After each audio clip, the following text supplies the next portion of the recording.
Hi,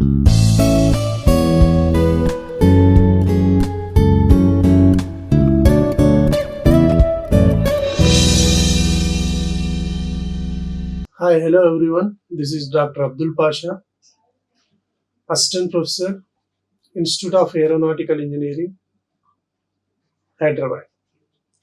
So, our course is Power System Operation and Control. So, the topic is to be Analysis of Transmission Loss Formulae.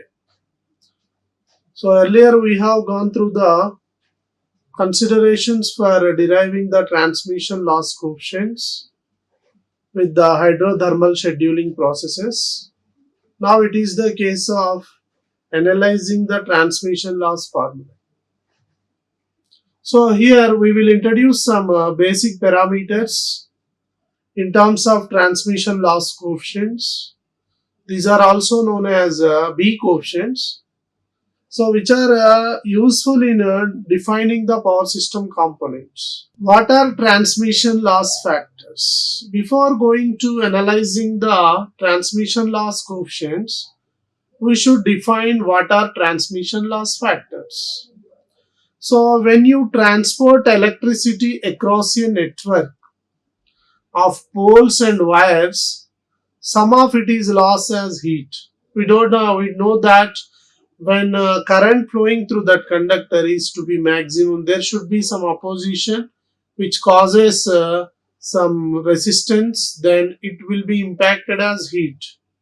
So due to which the network is containing poles, wires. So physical losses are unavoidable. We cannot make that arrangement for physical losses. So these are unavoidable. So consequence of transporting electricity. So transmission loss factors reflect these physical losses. So the true cost of transporting power is clear to investors in new generators. So for example, if you consider that they enable a generator to factor in the cost of physical losses, when they considered whether to connect at the end of a long, weak line far away from the consumers. So these are the factors we will consider when we derive the transmission loss factors. So generators located at the end of the line, where transmission is weak, will earn less. So transmission loss factors help shows new generators which locations are likely to be most profitable considered. So in this way, transmission loss factors provides an important signal about the best place to locate new generation assets to minimize the cost to the consumer cases. So why transmission loss happens? What is the reason? What are the consequences about these transmission losses that we will see now here? So any power transmission network or system that experiences some losses has some power input, it is certainly dissipated as heat content. So this heat content may loss to the entire network, which will damages the line parameters. So in AC transmission, the primary causes are the line resistance, reactance due to its inductance. That is, the parameters which will influence are line resistance or line reactance X and its inductance. And also one of the capacitance and corona discharges. These are the parameters which will majorly impacts. So due to this corona phenomena, the surface of the conductor is deposited with the moisture or unnecessary contents. So because of that, the effect of temperature rise will be more on the surface of the conductor. So which may damages the conductor surfaces, and we cannot expect a smooth power at the secondary end. Smooth power at the another end from this point to this point. So the conductor point is affected more with the discharges. So this may got opposition as heat content. So there are a number of reasons why power is lost in transmission.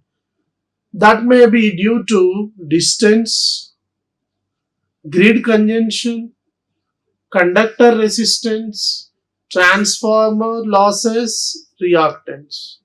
So these are the major parameters they will influence for power loss in the transmission line.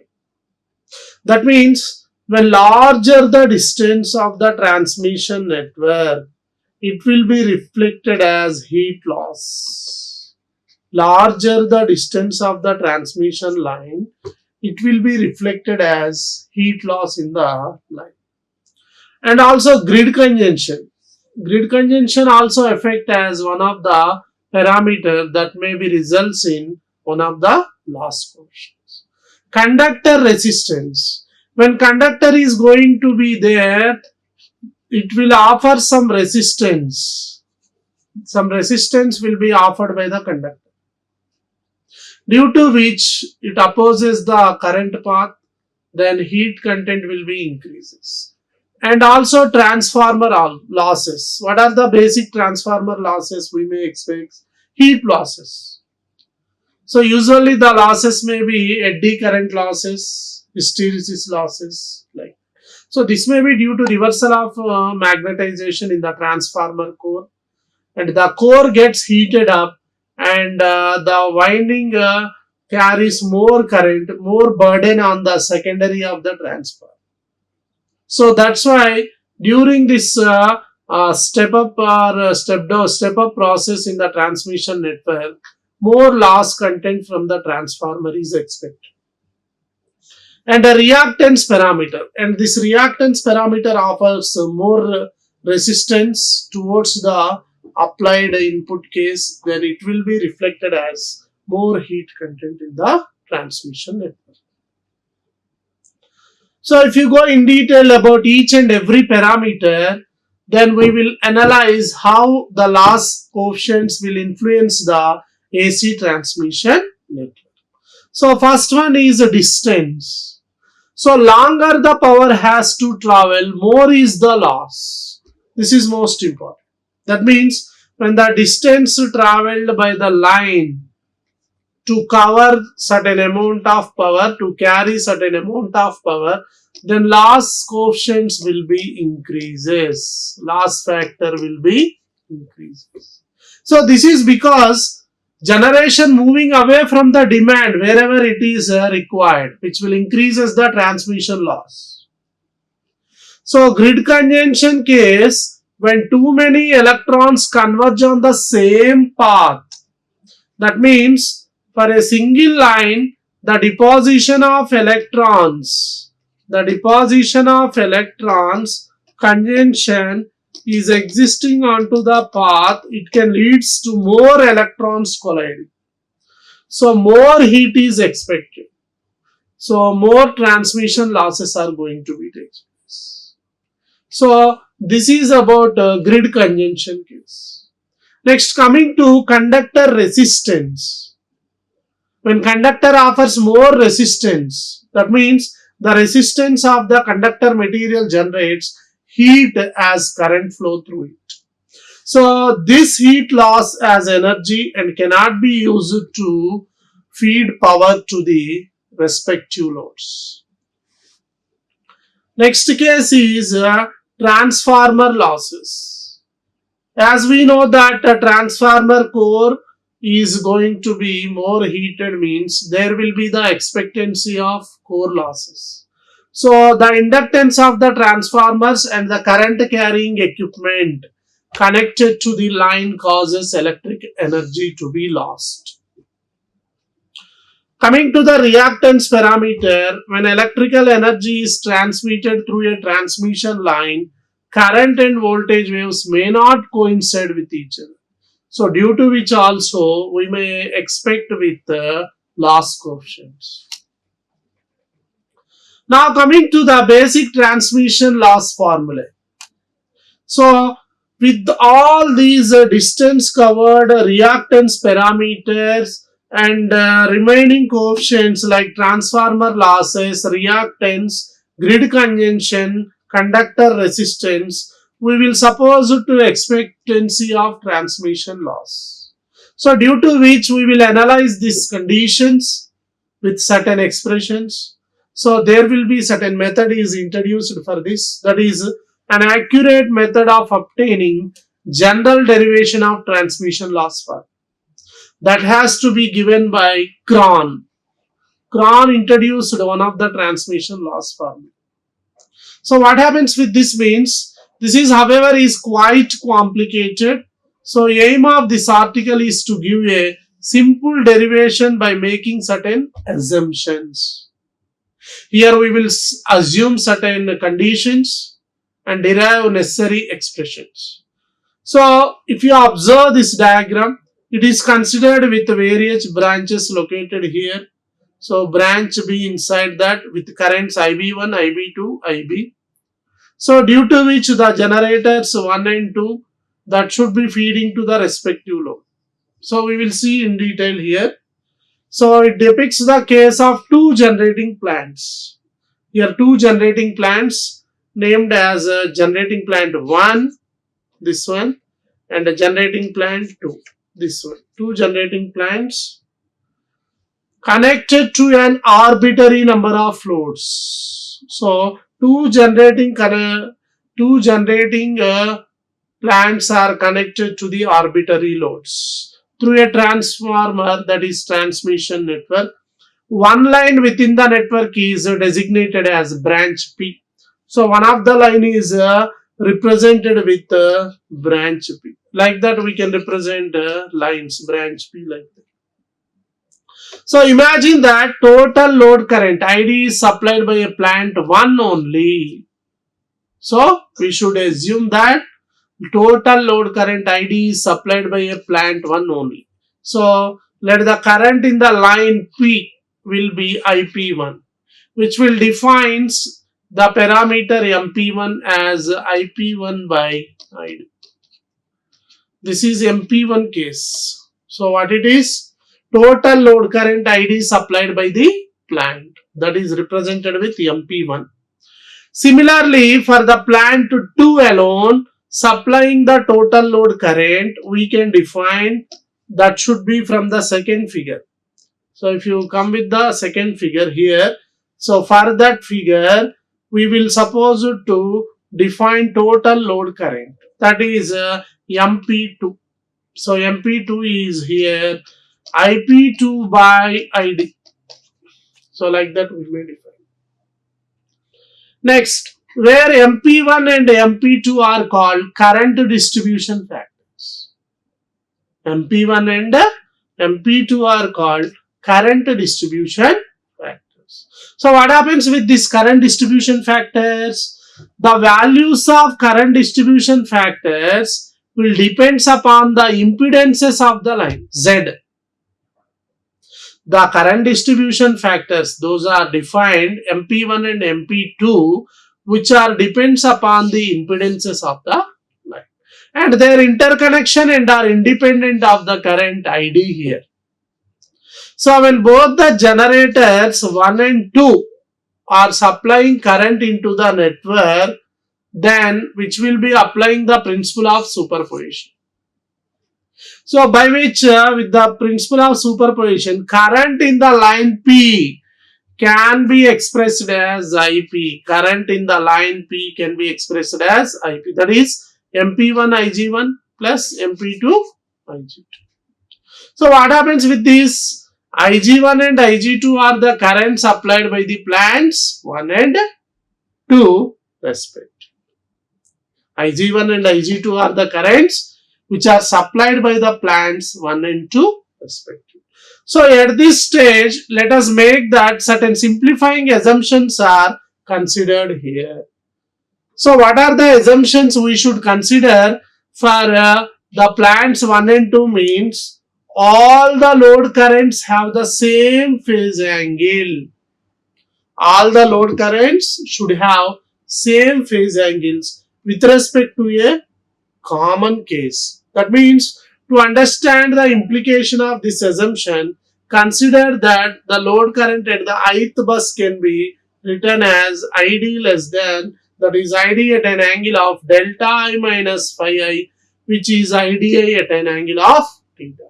So this is the first assumption. That means whatever the load current at the ith bus, that is IDI, ith bus load current, delta I minus phi, which is IDI at an angle of theta I. Next, here delta I is the phase angle of the bus voltage and phi is the lagging phase angle of the load currents. So here delta I and phi I varies only through a narrow range at various buses. That means it is reasonable to assume that theta I is the same for all load currents at all the times. So second consideration or second assumption is that X by R ratio is same for all network branches. X by R ratio is same for all network branches. So these are two assumptions leads to the conclusion that IP1 and ID have the same phase angle and so have IP2 and ID, such that current distribution factors MP1 and MP2 are real rather than the complex case. So that means Ig1 is equals to Ig1 at an angle of sigma 1, Ig2 equals to Ig2 at an angle sigma. So with these assumptions, that means sigma 1 and sigma 2 are the phase angles of current, generator current 1 and generator current 2 respectively. So this should be considered with respect to the common reference value. So from the equation IP, we can write that IP square equals to MP1 Ig1 cos sigma 1 plus MP2 Ig2 cos 2 sigma 2 square, MP1 Ig1 sin sigma 1 plus MP2 Ig2 sin sigma 2 square. So expanding the simplifying equation, we will get IP square value. So IP square is nothing but one of the factor MP1 square Ig1 square plus MP2 square Ig2 square plus 2 MP1 MP2 Ig1 Ig2 cos sigma 1 minus sigma 2.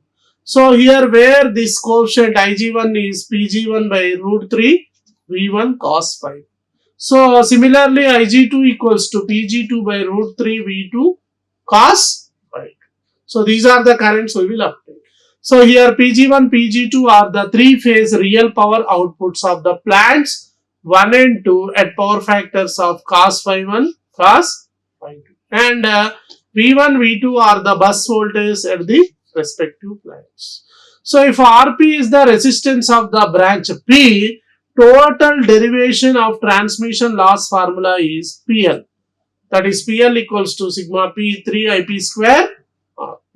So substituting for IP square here from the equation of IP2 and Ig1 and Ig2 from equation Ig1, then we will obtain the final condition PL equals to Pg1 square V1 square cos phi 1 square sigma P MP1 square Rp plus 2 Pg1 Pg2 cos sigma 1 minus sigma 2 by V1 V2 cos phi 1 cos phi 2 sigma P MP1 MP2 Rp plus Pg2 square V2 square cos phi 2 square sigma P MP2 square.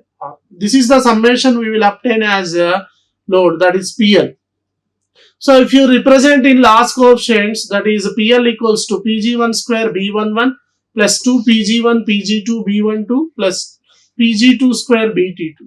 So here the first coefficient is called B11, loss coefficient 1 by V1 square cos phi 1 square sigma P MP1 square Rp. Similarly, second coefficient called B12 cos sigma 1 minus sigma 2 V1 V2 cos phi 1 phi 2 sigma P MP1 MP2 Rp. And the fourth coefficient, that is B22, that is 1 by V2 square cos phi 2 square sigma P MP2 square Rp. So this is we obtain. So the terms B1, B2, B12, B22 are called loss coefficients. So or we may say that these are B coefficients. If voltages are line to the line kV with resistance in ohms, the units of B coefficients are in megawatt inverse, or we may consider 1 by megawatt case. So further with Pg1 and Pg2 expressed in megawatts, then PL will also be in megawatts. So that's why the results can be extended to the general case of K plants with the transmission loss expressed as TL equals to sigma m equals to 1 to K, sigma n equals to 1 to K, PGM, BM and PGM. Or we may write M and B coefficients as cos delta m minus delta n by modulus of Em Vn, cos phi m cos phi n. So that is about summation of P, MPM, MPN, RP value.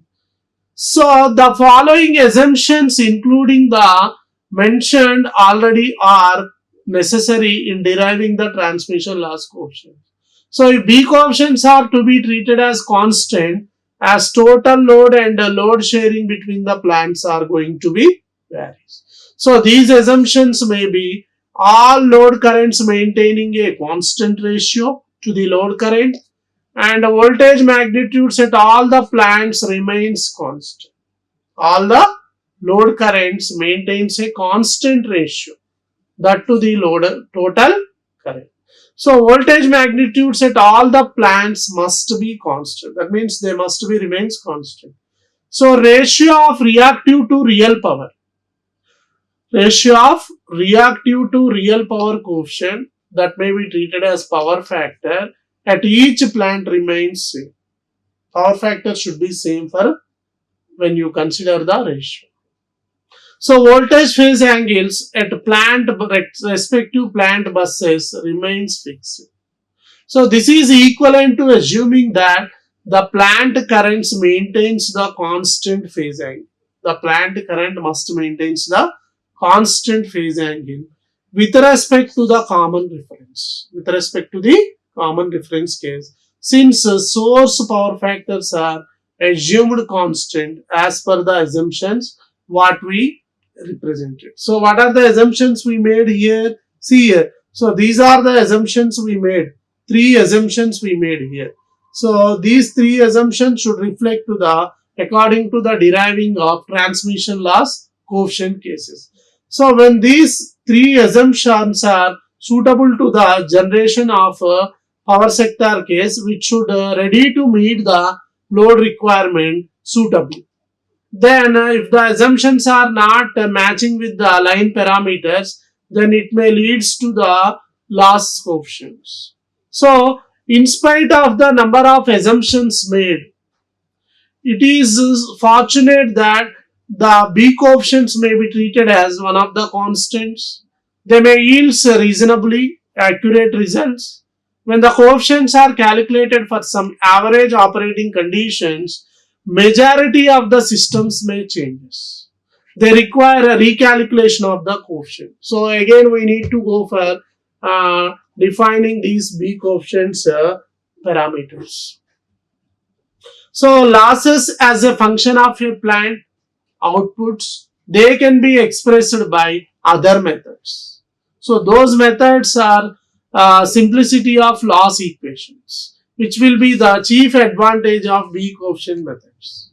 So due to which the loss coefficients may increases and the system efficiency or the performance of the line may gradually decreases with these increasing loss coefficient cases. So these may reflects the performance of the line. So the performance of the transmission line usually reduced here. They may depends upon the loss coefficients. So which will reduces the suitability of the line. So due to which the coefficients may be considered. So with these loss coefficients, we may extend the analysis with considering inline and not considering line cases in further classes. So thank you. Like, share and subscribe. Hit the bell icon for more updates.